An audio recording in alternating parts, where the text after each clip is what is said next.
The chair now calls the Shreveport City Council Administrative Conference to order. There's a couple things that we want to set today, if it's okay. I ask that you please turn off your cell phones, put them on silence. Also, I'm going to ask that if you come before the council to give a presentation on the screen, that you provide handouts. Also, going forward, I ask that you remove any hats that you may have on inside the chamber here. At this time, I'm going to ask that Willie Bradford, the Honorable Willie Bradford, Councilman Bradford, please give the invocation, and the City Attorney, Ms. Creel, will give us, lead us in the Pledge of Allegiance. Will you please stand?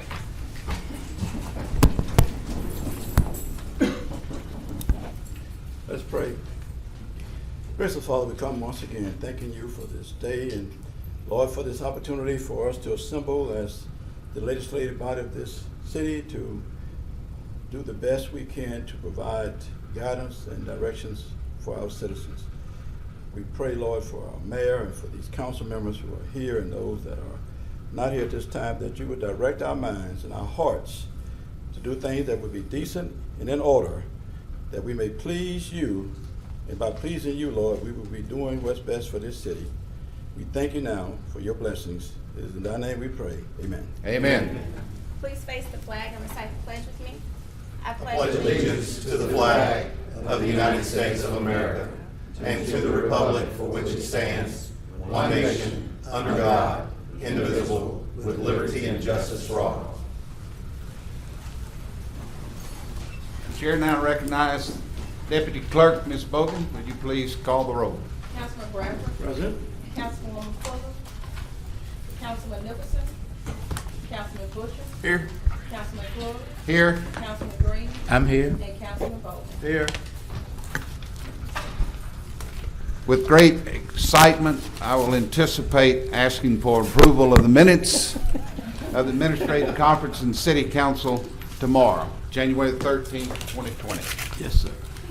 The chair now recognizes council members who have recognized awards or recognition to distinguish. Yes, does any councilman like to be recognized at this time?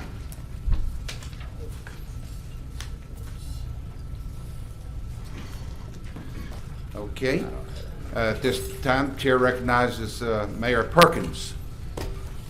I don't have anything in particular for today. I just want to congratulate the new chairman of the council. You look good over there. I miss you over here. Thank you, Mayor. Okay. No communications. At this time, we would recognize Mr. Terrence Green. Proper standards. Anyone have a long division question or multiplication, anything like that you want to ask Terrence? Okay. Well, give us a quick overview of the proper standard. You making progress? You see an improvement in the city? As far things are looking good? Well, things are looking good. Things are progressing. We are working on the ordinances and getting the environmental court together. So it's always going to be a big improvement. Okay. Thank you very much, Terrence, for your what you do for the city. Mr. Clark, do you have a master plan committee report? That's right.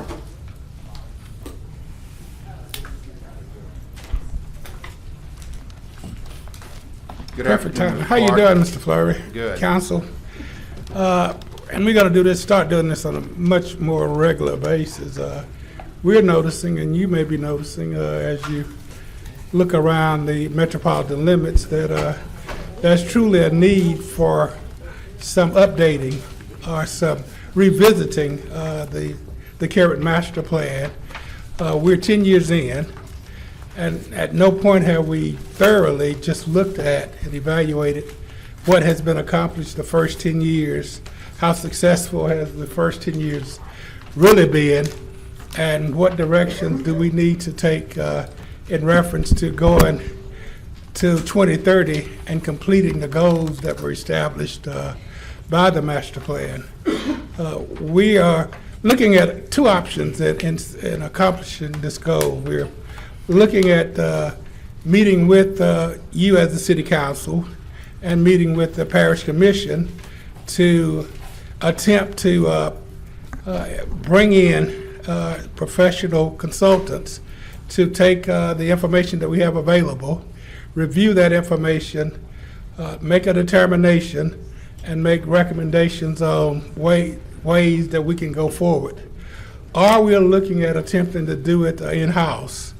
Like I shared with you, be much more, probably, not a much more, but it'll probably be a more thorough job if there were consultants to come in that were solely directed, their responsibility was directed to reviewing the master plan and making recommendations. But if the point comes that you and the parish commission reject these proposals that we will be submitting to you, then we will attempt to do it in-house, because it is just necessary that these things be taken care of. I think that a lot of decisions could have benefited from reviewing the master plan. A lot of ideas, a lot of opportunities for progress could have been better suited if the master plan had been better utilized as it had been recommended to do, because we were supposedly using the master plan on a daily and monthly basis, and all actions that were being done were checked to be in accordance with the recommendations of the master plan. Taking full responsibility that we have not done that this past year, but it is a commitment that we are making that this information will be before you. It is important that you give us the opportunity to make it available to you and present it to you, but it is our desire that this information will be available to you and you will have the full benefits of the millions of dollars that were spent in developing a master plan. Are there any questions? Any questions from council? Mr. Green, you have any questions? She generally does. Okay, thank you, Mr. Paul. Thank you, Council. Spared today. Can stay today. There's no public hearing. Ms. Jones, will there be any legislation to be added tomorrow? Yes, sir. We will ask the council to add one piece of legislation. Okay. Okay, we have the following. We have the following requests to speak. Mr. Bill Weiner. Mr. Weiner, you can speak now. You have 3 minutes. It's time for public comment. You can speak.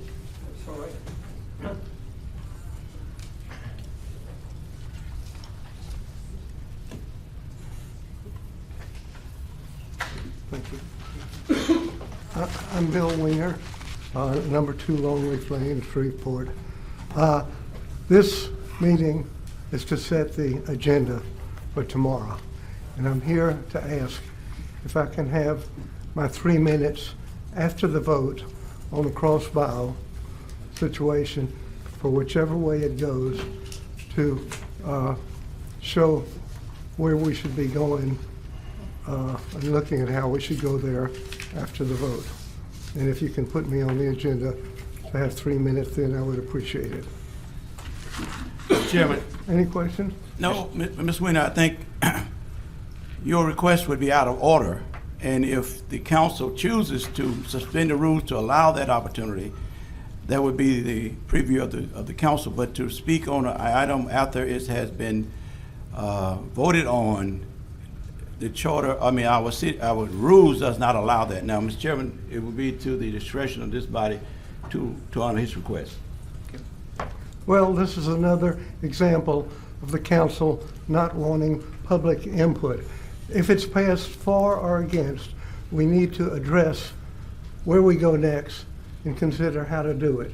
And it is not part of what was voted on. It's a new issue resulting on how it Mr. was. Weiner, if you'll suspend just a moment, we will take that up tomorrow. We'll decide, and the council will make that decision tomorrow. Thank you. Okay? Thank you. Kenneth Kraft.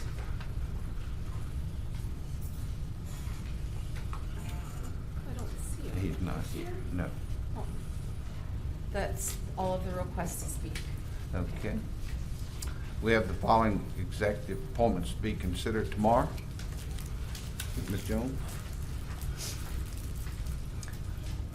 Ms. Jones, tomorrow, we'll have the following executive appointments.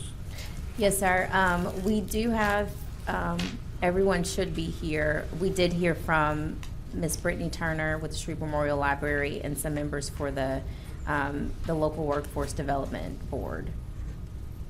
Okay, any questions from the council on any of that? Would you like for us to call up the members who are here? Oh, you have some here? Okay. If you have some here. So we'd Mr. like- Richard Hunter is up for appointment for the Senior Risk Manager. And Mr. Hunter, if you can come. Come to the come mic, forward. Mr. Hunter, please.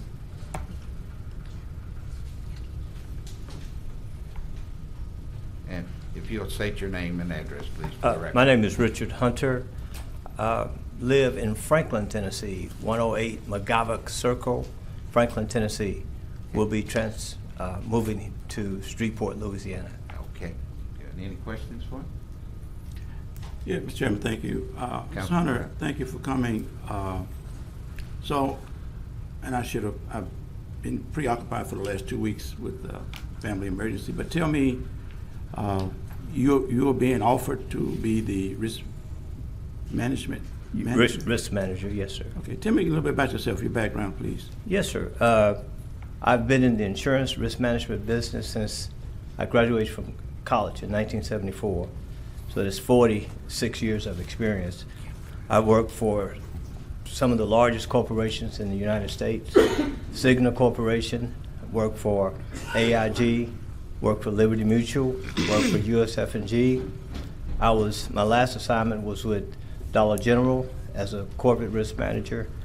Worked there 10 years, traveled all over the country. Dollar General has 16,000 stores. I hired attorneys, attended mediations, trials. I've handled every claim imaginable that you can think of. General liability, auto liability. I've handled products liability claims. While with Cigna for 10 years, we handled the Tennessee Municipal League that insured 80% of the counties in Tennessee, and we handled such claims as that affected municipalities. Auto accidents with fire trucks, auto accidents with police vehicles, claims against police departments, and we brought in the police department unions in some of those claims where the police officers had coverage with the unions. So my experience in risk management is very broad and very in-depth. I also handled one of the largest contract surety claims when I was with Cigna for Michael Construction Company out of Boca Raton, Florida. That claim was for $40 million. It was a 11-state construction highway project where the principal, Michael Construction Company, went broke, and the obligor, which was Cigna Corporation, ESA, stepped in, and I managed that claim too. So I've had 46 years of managing very complex and technical insurance claim. Also part of that responsibility was loss control functions, and also assisted the underwriters in making recommendations on which risks to accept or reject. Yes. Well, I'm impressed. Thank you, sir. With your credentials, with your resume, and with your wealth of experiences through various departments and entities in which you have performed your duty. Yes, sir. Are you familiar with Shreveport in any way that you feel what you can do or your priorities when you come in? Oh, absolutely, absolutely. One of my, I had to have a game plan coming in. I have to evaluate your risk on each platform. Okay. That is your property, your exposure to risk, your general liability exposure to risk. And I have to be proactive in my recommendations. For example, I would like to look at all your city properties. Sure. And make sure that every city property is insured to value. For example, all insurance commercial contracts have co-insurance provisions. Sure. And that's what you call, there's an 80% co-insurance provision, 90% co-insurance provision. And what that means is that if your property is not insured to 80% of the value of the property, then your payout on a loss, like let's say a hurricane or tornado hits a city property, then your payout on your loss is proportional to the amount of insurance that you have. So you have to evaluate and make sure that the type of property that you have has the proper amount of insurance. And to do that, there are certain vehicles in the insurance industry. The one I've used consistently is Marshall Swift Beck. And that's the best tool to go in and evaluate the value of property based on the age of the property, the type of property. And if it's properly insured, you want to make sure you have the right coverage and the amount of coverage on a particular property for the city. Right. Well, again, Mr. Hunter, I'm very pleased with your depth of experience, and we have expressed what you feel your first actions would be. Right. I would probably take that same course, but I just feel comfortable that you're going to do a great job for the city. Mayor, thank you for selecting this gentleman. Thank you, Mr. Chairman. Okay. Any other questions? Thank you, Mr. Hunter. Yes, sir. Thank you, sir. Thank you. Appreciate it, sir. Okay. If there is anyone here for appointment or reappointment for the Shreveport Local Workforce Development Board, would you please come forward?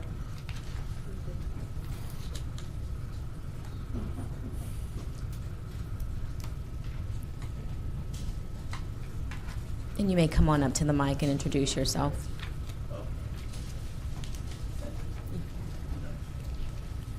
Just introduce. Yes, please. Good evening, Chair. My name is Matt LaFisca. I'm the training director for the Shreveport Area Electrical JATC Apprenticeship School. You want me to? You can stay there. The council may have some questions for you. I'm sorry. Any questions? Okay, thank you. Next.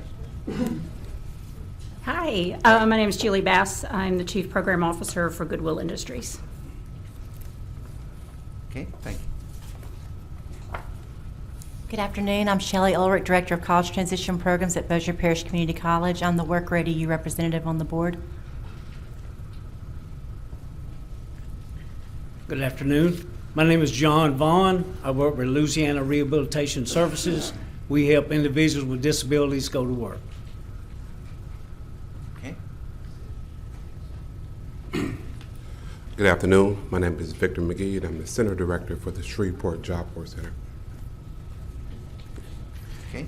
So, Mr. Chairman, thank you, each of you, for offering and recommitting yourselves for this task. But, I mean, just anybody, just tell me, what do you feel are some of the weaknesses of what you are doing or trying to accomplish with the Workforce Development Board?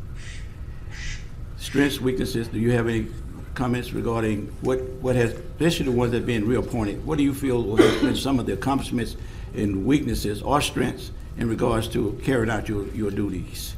Anybody? No? I mean, you feel,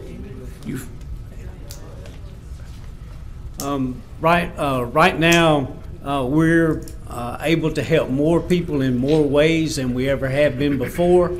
At Louisiana Rehab Services, our goal is to help individuals with disabilities go to work.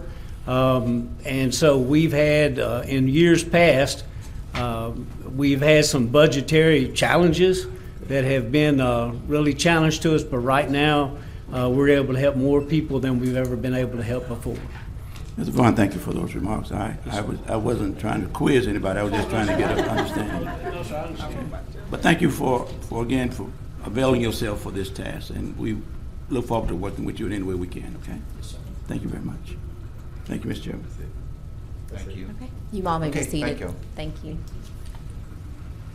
And do we have anyone here for the Shreveport Memorial Library Board? I believe that's it, Mr. Chairman. Okay. Okay, there are no items on the consent agenda for introduction or to be adopted. Ms. Jones? Sorry. Yeah, Mr. Kraft, we had called your name and you were not here. You were tardy. And so we asked if it's council's okay, we'll let you come up. But before you come, I want you to know that the one you wanted to speak on is being withdrawn. Okay. Resolution 3? Yes. That's fine. That's one less.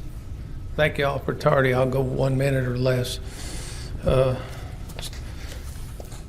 Ken Kraft, 157 Archer. I got a sheet in my folder that Casey sent me, or Ms. Howell, but it's the sales tax. And it was the comparison of last year to 18. So it's the first year for Mayor Perkins and the last year for Mayor Tyler. The good news is it's up 0.4% from 18. The better news, it's up 2.65% from the budget. Good job conservatively budgeting. I mean, you were here even though it was Mayor Tyler. It always, revenues low, expenditures high. So that 2.65% extra is meaningful. And it's back to this point I've made before. If y'all can, squeeze a one-timey in there for the sworn officers. It's not going to make all the difference in the world, but it'd be a shot in the arm to those fine firefighters, fine paramedics. Just Saturday, I saw a gentleman do a Heimlich maneuver in Bossier and save another man's life. The gentleman choking on the chicken bone was in a wheelchair. And Bossier responded by that time. John was fine, but that's just a little incident of learning the Heimlich maneuver. And real minor point for the city council, when you go to speak, you can hit the button for on the agenda. And if you're like me and you want to try to get on and off, if you click the other one, the first button goes away. So maybe a little twink so you can click both buttons. The first one won't stay if you hit the second one. But anyway, you do have a narrative to explain, Mr. Chairman. And finally, y'all know 2 weeks ago I was excited because my wife was 1,000 days, plus 14. But thank you, Jesus. Jackie Robinson, years ago, 1978, our youngest son, Joey, who Patrick knows, and Matt, came out of a coma, been in a coma 5 days, having been told by 3 expert pediatric nephrologists, tell your wife to make funeral plans. We cannot save him. I didn't do that. I went to church. I poured my heart out. I prayed my best prayer. Got back to the hospital, and she was crying with tears of glee. Joey's out of the coma. So, as Reverend Green and Mr. Bradford have said from this podium, and don't ever underestimate the power of prayer. Yes, sir. Mr. Kraft, can you come back? Chairman, can I ask Mr. Kraft a question really quick since we have him?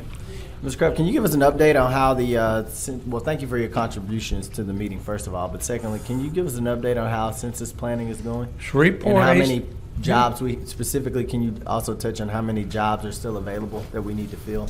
We are starting day after tomorrow hiring 900 enumerators, census takers, $14.50 an hour, 58 cents a mile, from 20 to 40 hours a week. The training in late March, the actual work April, May, June.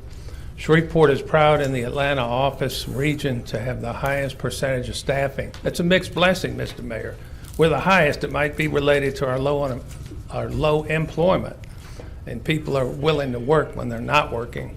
But we're doing really well. We've got all our clerks hired, the office folks, and we're going to hire about 900 in this first round. And that's for 34 parishes. It's not all Caddo Bossier. That's 34 of 64 parishes. But then after that, Census Bureau is going to hire another 2,100 or so. So in these parishes, about 3,000 workers need. So please tell your friends, 2020census.gov/jobs. I was sitting here November 12th when Reverend Taylor spoke. And he turns around and he says, I want you. And he points right at me. And so I applied that night online. And like I've said before, if they'll take a geek like me, they'll hire just about anybody. Okay. All right, Ms. Jones. All right. Under Section 9, regular agenda legislation, Resolution 3 is a resolution to establish a charter review committee. Ms. Young, it is my intention to withdraw that tomorrow. Okay.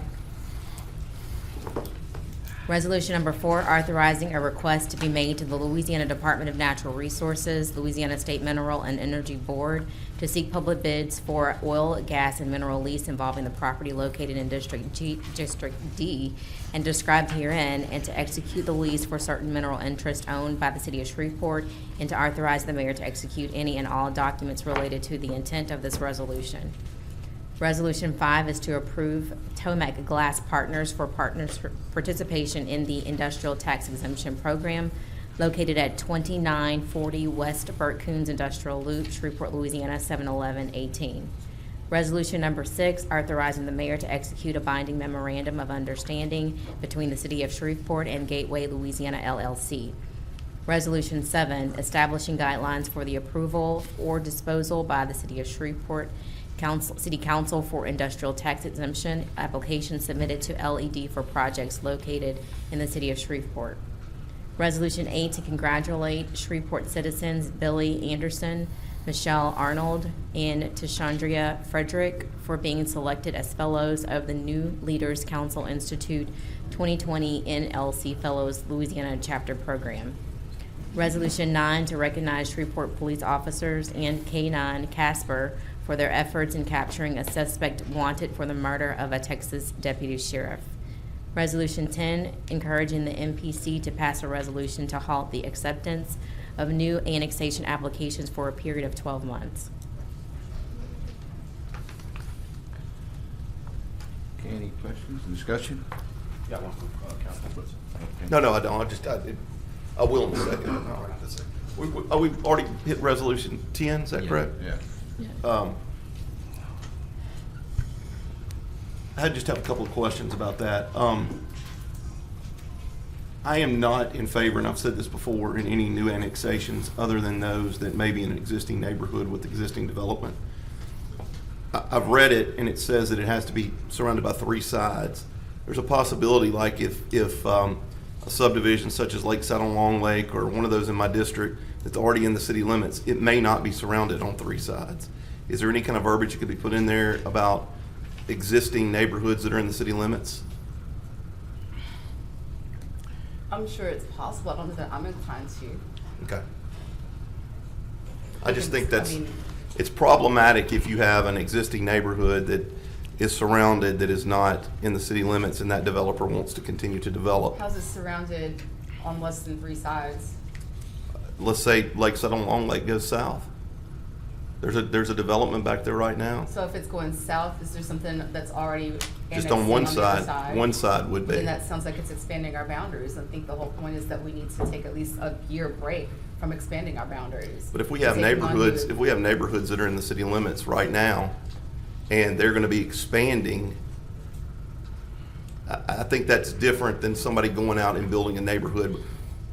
I just think that it's problematic for us as far as you're going to have half a neighborhood getting city trash pickup, half a neighborhood getting, and Lakeside on Long Lake's a perfect example. They just developed something south, and on either side and south, it's not surrounded by the city. So where does it stop?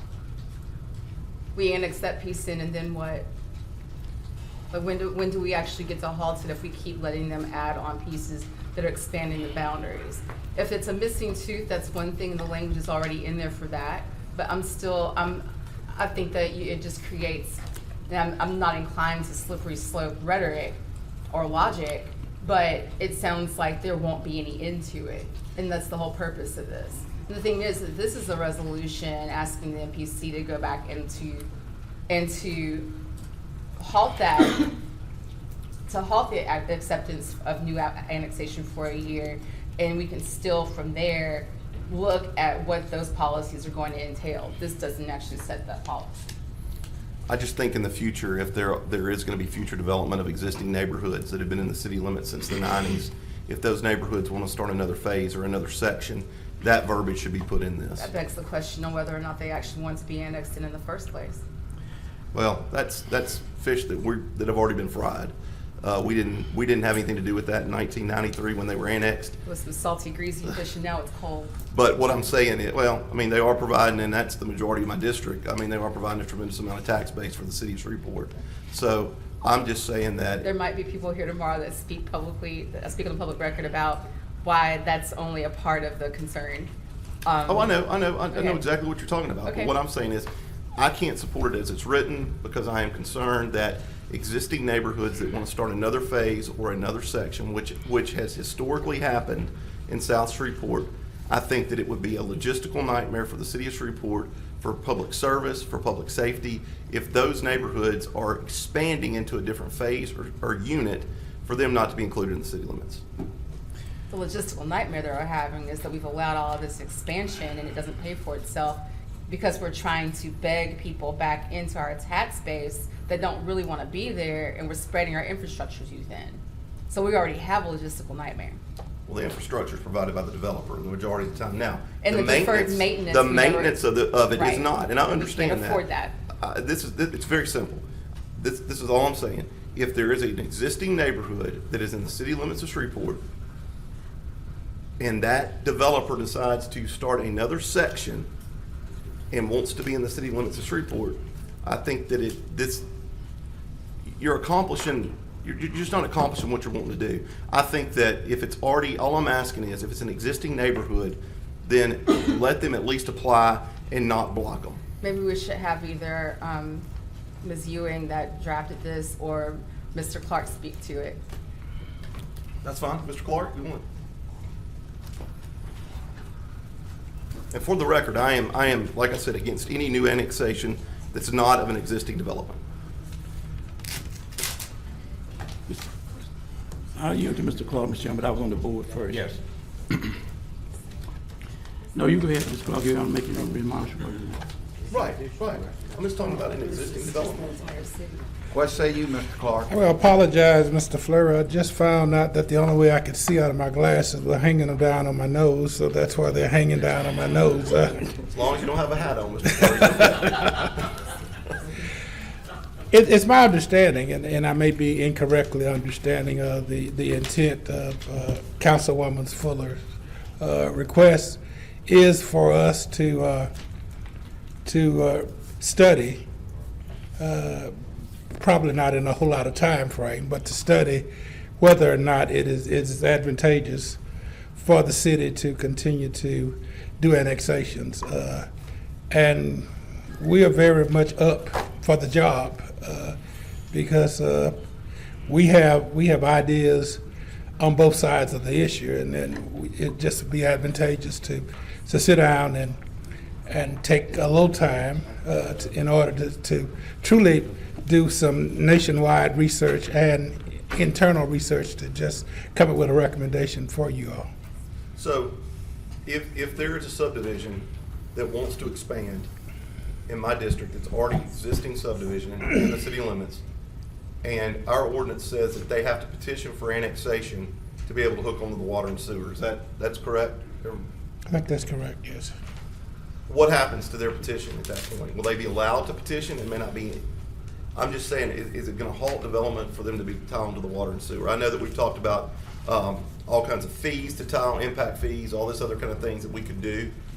I'm just concerned with the way that the resolution is written, that there are developers that want to expand that may not be able to. And I understand, and I haven't read the resolution in totality, but I do understand that when you do the research about annexation and the long-term effects that annexations do have on municipalities, it's a grim picture that you must look at.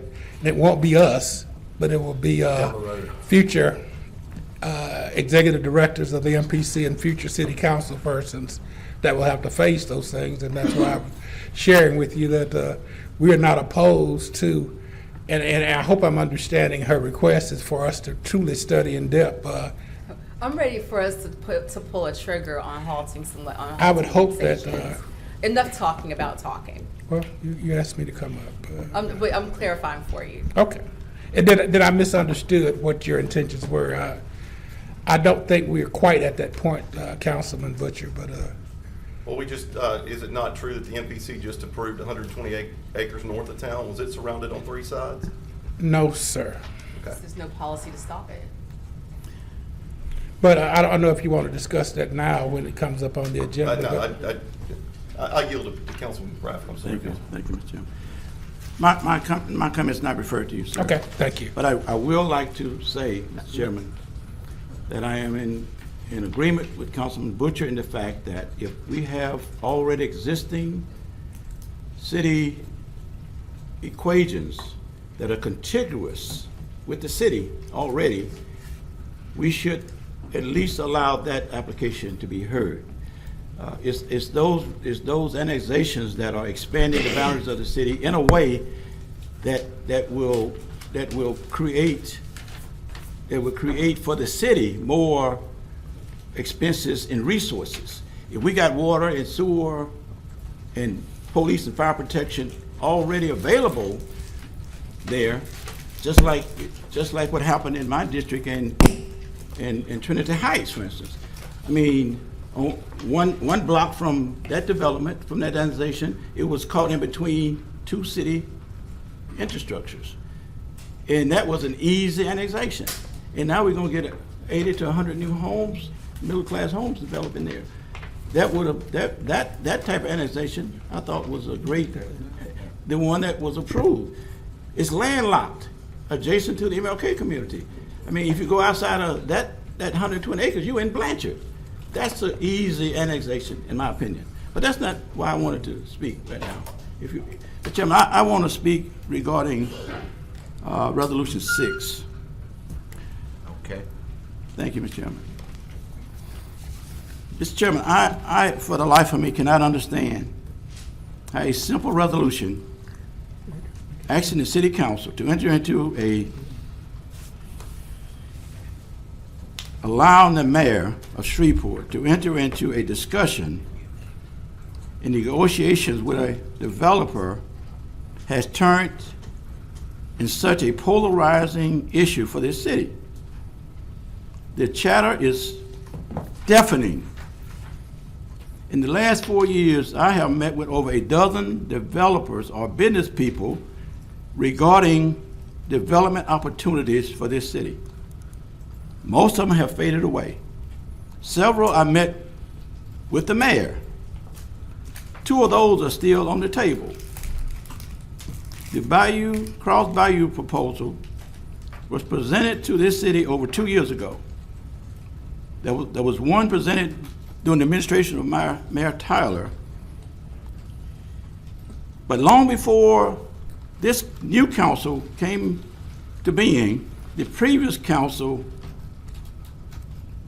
passed a non-binding resolution to seek and ascertain information regarding this proposal. Now, Mr. Chairman, I'm for jobs and economic development. And I would talk to anybody who could help provide them.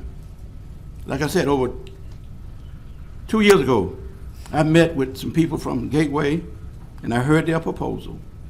I viewed them as being credible. The previous council, as I said, also viewed them as being credible and requested more detailed information about the project. In October of last year, I had the principals of Gateway to come before my committee to present the more details. Once again, I found them to be very credible and their proposal to be very doable. It was the opinion of the Small Emergency Task Force Committee that we should move forward to the next step. And the next step was to pass a resolution authorizing the mayor to enter into negotiations and discussions with Gateway to ascertain, this is the mayor now, to ascertain, in his opinion, was this a feasible project? I met with the clerk, the city attorneys over 4 times because we wanted to be cautious in regards to the language of the resolution. And the language of the resolution is clear. I asked the clerk to define the language at the last council meeting. He defined it, and it was clear. I asked the mayor, was he understanding of the resolution in the language that it presented? The mayor said he was clear. Now, Mr. Chairman, all it asks is that a good faith effort would be put forth toward seeing if the two parties could come to some type of understanding, then that would be referred back to the council for more discussion. It was nothing more and nothing less. Any discussions regarding anything beyond the discussion with the mayor and the parties would be premature. It would be premature. Because the mayor and the clerk and the city attorneys was clear on what they authorized and directed me to put on the agenda as an introduction, I have not called any of my council colleagues. I have not lobbied any of you because it was my understanding that you was clear as well on what it was that this resolution presented. It only presented that the mayor would engage in a conversation with the Gateway people to see if this was feasible. Like you, I have been bombarded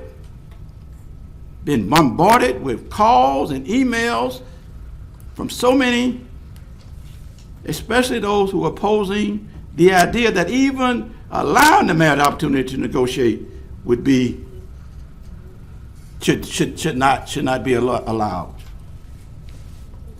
Some of the emails that I have gotten, some of the phone calls I have gotten has been very disturbing and offensive in nature.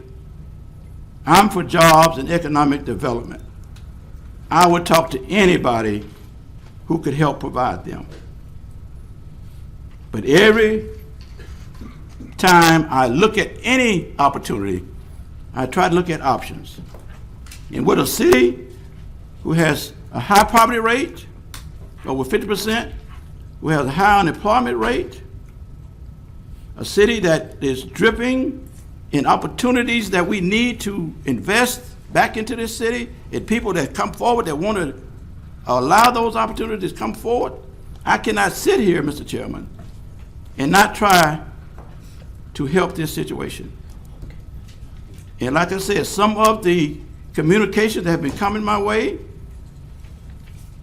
have demonized me and have accused me of dividing this city just because I'm trying to promote jobs and economics for our citizens. Most disturbing, Mr. Chairman, has been the attitude of the people that is in opposition of this project in general. And if you look at those who are making this case of not letting the mayor enter into any type of conversation, it is from people who really don't need jobs, who don't need economic development in their community. But the disturbing thing is that it's an attitude that I've seen before. It's an anti-development. It's an anti-moving forward. It's an anti-progressive attitude. The attitude that I saw back in the 60s during the civil rights movement. The attitude that I saw in opposition of Dr. King when he tried to get Voting Rights Act and accommodation to public facilities. It's an attitude that I saw stay silent right here in Shreveport when Dr. C.O. Simpkins' house was bombed, his office was bombed, and his insurance was canceled, and nobody said a word. And later he was forced out of Shreveport. It was the same attitude that I'm hearing now, Mr. Chairman. It's the attitude that I saw when George Dortois ordered the Shreveport police to invade the Little Union Baptist Church, having a peaceful prayer vigil, and assaulted the Reverend Harry Blake. It's the same attitude that I saw when Dortois had his office to attack the students of Booker T. Washington High School for peaceful peacefully protesting the killing of 4 young children at the 16th Street Baptist Church in Birmingham. I tell you, Mayor, it was an attitude that I have been working for the last 40 years to eradicate out of Shreveport, because years before you was born, this attitude existed, and I did not want to see your generation experience the same attitude that my generation had to endure. Just for trying to do better, just for trying to help the city to do better, to get certain rights. Opposition, crying out for, accusing people of doing something that's unworthy.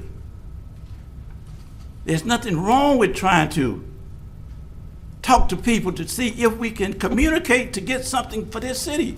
It's something that's good for this city. You heard a report over the weekend where we've lost over 3,000 jobs.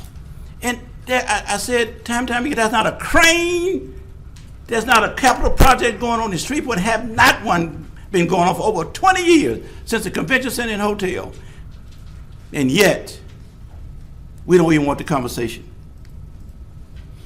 So I'm compellingly upset and disturbed the fact that those entities that are supposed to be in place in Shreveport to advocate for economic development are also silent. As leaders, we cannot no longer be silent. We cannot overlook or undermine anything that would be good for this city, even if it's designed to help the least of us. Our citizens are watching. I told the mayor today, I got a call from a good friend who happens to live in my district, who helped finance my campaign, gave me $200. Called me over the weekend. I'm in Tulsa, Oklahoma, at the funeral of my sister-in-law to tell me that me and my wife contributed to your campaign and we don't want this project because we poll our neighbors and they don't want the project, and they live up around Cross Lake. And when I got back home last night, I wrote a $200 check, put it in the mail this morning, and mailed it back to that individual, and I told him, when you supported me, and when I was campaigning, I did not tell my constituents that I will check with you every time I want to make a decision regarding what was good for this city. I told you that I will do the best I can to do what I felt was in the best interest of the city, and you would evaluate me after my first 4 years. And I will not allow myself to be held hostage or to be demeaned in trying to tell me what I think or they think are not in the best interest of the city when it won't even affect them at all. I asked this body to allow the mayor to enter into negotiations. I think he deserved that. I think the city deserved that. The people are looking at us. They take us serious. We got to be serious. I hope I'm wrong about this attitude that seems to be resurfacing in Shreveport. I hope I'm wrong. I hope I'm wrong. Because if I'm not wrong,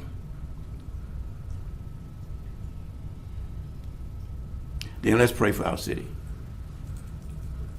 It was stated at the last council meeting that we do have racial issues.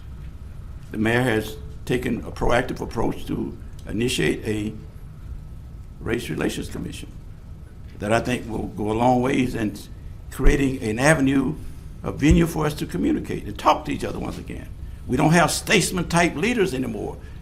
We don't have statesman-type citizens who could reach on both sides of Shreveport and forge relationships that we can be comfortable with each other.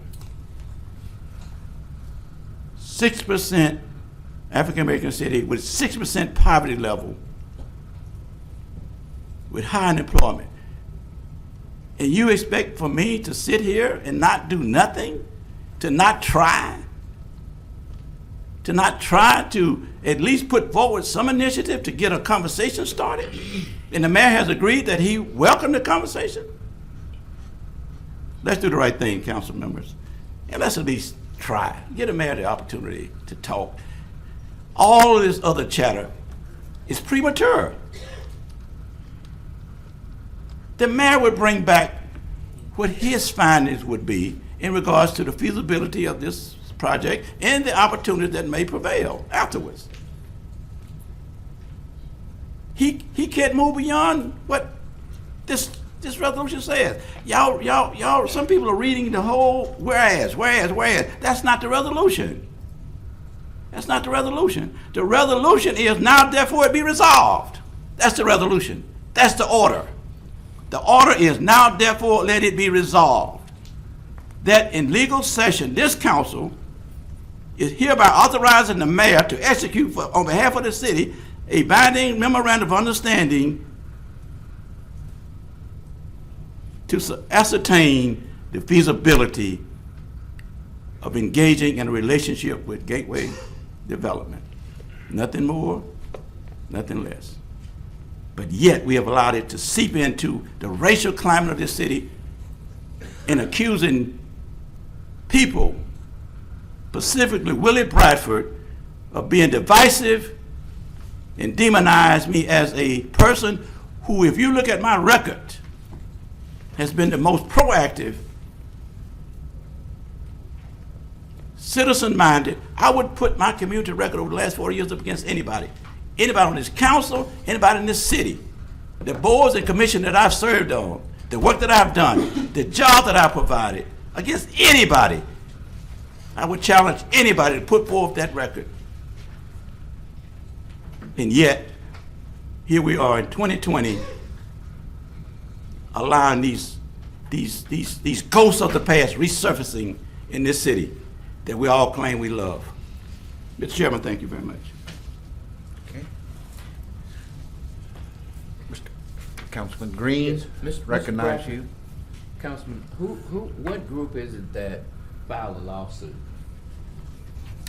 They filed a lawsuit against the city for the rechange of the charter. About this. There's no lawsuit. There was a lawsuit filed by Mr. Settle in regards to in trying to block the council from voting, but that was dismissed by the courts. Okay. So, have you, for that lawsuit, have you put any of your, I guess, comments toward them for filing the suit? I said before, it was a furious lawsuit that I called to be unconstitutional. I called it malarkey because it was a conversation. It was nothing binding about giving away property, about how we're going to mediate contaminated property, land. There's nothing about that in this resolution. No, what I was saying, did you ever have a conversation with Mr. Settle? I did not. Oh, okay. That's all I was asking. I just wanted to know if you had, because it seemed as though everything that has been going on came from that, but I never heard you direct anything to him. The lawsuit was, in my opinion, was an attempt to intimidate me, and the fact that it had no merits. It was talking about doing a negotiation to enter into a conversation, yes. Councilman. What I'm saying is I understand that, but I'm saying during the times that you've talked, I've not heard anything directed to Mr. Settle from you about that, and I just thought that there's no need for me to talk to Mr. Settle. Okay. Thank you, Mr. Chair.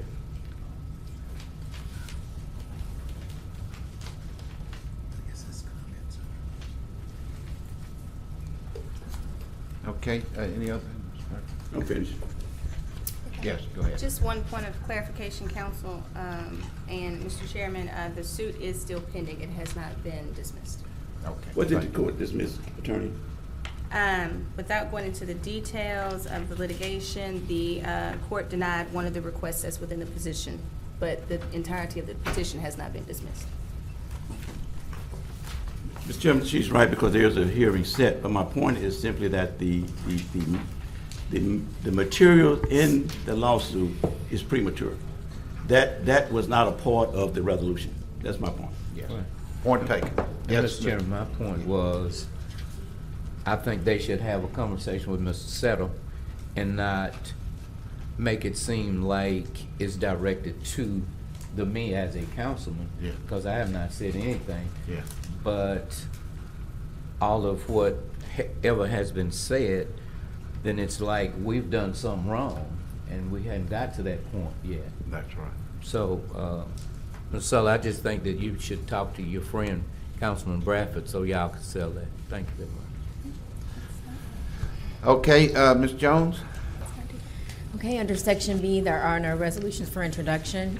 Section C, introduction of ordinances. Ordinance 3 is amending the 2020 Downtown Entertainment Economic Development Special Revenue Fund budget. Ordinance 4, amending the 2020 Community Development Special Revenue Fund budget. Ordinance 5, amending Section 50-157, spitting in public places of the City of Shreveport, Louisiana, the Code of Ordinances. Ordinance 6, closing and abandoning an additional portion of Sugarleaf Trail in the Lynbrook subdivision, Units 5 and 5A in Section 35. Ordinance 7 is zoning case number 19-313-C, an ordinance to amend the official zoning map of the Shreveport UDC by rezoning property located on the northwest corner of Glenwood Avenue and Inner Loop Expressway, extending approximately 134 feet west of Ponderosa Trail and 145 feet north of the Sugarleaf Trail, Shreveport, Caddo Parish, Louisiana, from R1 Single Family Residential District to C3 General Commercial District to OR Office Research District. Ordinance 8 is zoning case number 19-425C, an ordinance to amend the zoning map of the City of Shreveport UDC by rezoning property located on the northwest side of Pickett Street, approximately 170 feet southeast of Fairfield Avenue, Shreveport, Caddo Parish, Louisiana, from RUC Urban Core Residential District to CUV Urban Village Commercial District. Ordinance 9 is zoning case number 19-467C, an ordinance to amend the official zoning map of the Shreveport UDC by rezoning property located approximately 360 feet east of Fern Loop, Shreveport, Caddo Parish, from C1 Neighborhood Commercial District to C2 Corridor Commercial District. I just wanted to speak on ordinance number 8 and say, well, that's first reading. We'll be adopting it in February, but this urban village commercial district zoning, I fully support. That's Mr. Sanders. This was remanded back to the MPC, and they came back with this. And Mr. Sanders and I have talked about this, and we're both very happy with this conclusion for that for ordinance number 8. Thank you. Any other council member at this time have anything? Okay, Ms. Jones.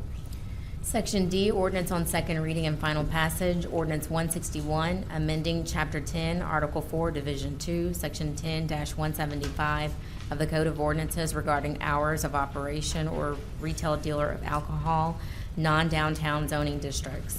Ordinance 1, amending Article 5, annexations of Chapter 2 of the Code of Ordinances relative to annexation of property. Ordinance 2, amending various articles and sections of the Shreveport, Louisiana UDC. Any discussion? I just wish that ordinance 161 would be withdrawn, and now I've said it on the record. Thank you. Any other comments? Mayor, you don't have anything to comment? Mike Quantin, over. Just listening, Council. Okay. All right, we have table legislation. Nothing to take off there. We have no property standards or ABO appeals to consider today. No MPC, ZBA appeals to consider tomorrow. And Mr. Thompson, are there any other appeals that you're holding over there in your wallet? No, sir. Even though we have a short meeting today, don't have any for you. We do? Are there any reports from officers, boards, committees? Councilman Green, do you have anything? Mr. Chairman, you have handled this meeting so wonderful, it's kind of like in church. Well, praise God. Like Episcopalian Mr. church. Thompson, is there anything on your end over there? No, sir. Okay. I forgot to welcome Ms. Scott to the table. So glad to have you with us today. Look forward to the many meetings. No executive session. If there's nothing else, any other, Mr. Bradford, do you have anything else? No, thank you, Mr. Chairman. Councilman Butcher? Good. Councilman Jerry Bowman Jr.? That is good, sir. Councilman Fuller? I'm good. I'm good. Sure, not Yes. just a little bit. No, sir, I'm good. Councilman Mayor, Nicholson? anything from you? Nope. All right, Good, then. Councilman. Meeting